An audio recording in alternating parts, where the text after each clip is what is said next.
مرحبا أصدقائي الحلوين من جديد.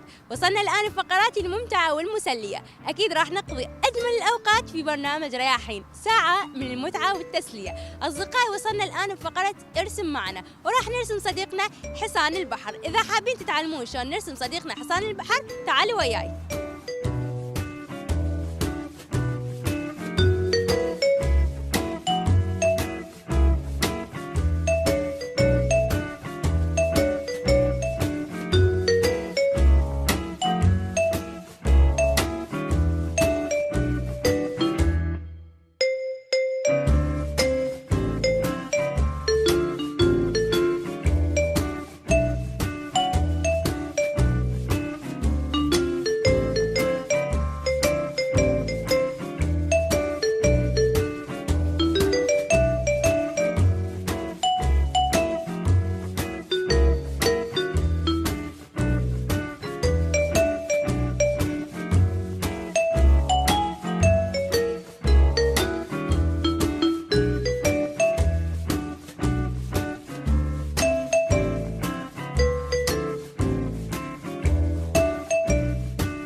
أصدقائي الحلوين، أتمنى رسمة حصان البحر كانت سهلة عليكم، راح تعرفون ترسموها. إذا عرفتوا ترسموا لها اخذوا لها صورة وابعثوها أكيد عبر صفحتنا في الفيسبوك برنامج رياحين. وأيضا أصدقائنا بعثوا لنا أجمل الرسوم عبر صفحتنا، تعالوا خلينا نشوفها.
أصدقائي هذه هي كل الرسوم اللي وصلت لنا عبر صفحتنا في الفيسبوك. أنتم أيضا تقدرون تبعثون رسومكم عبر صفحتنا في الفيسبوك. خلونا الآن نكمل بقية فقراتنا مع منار.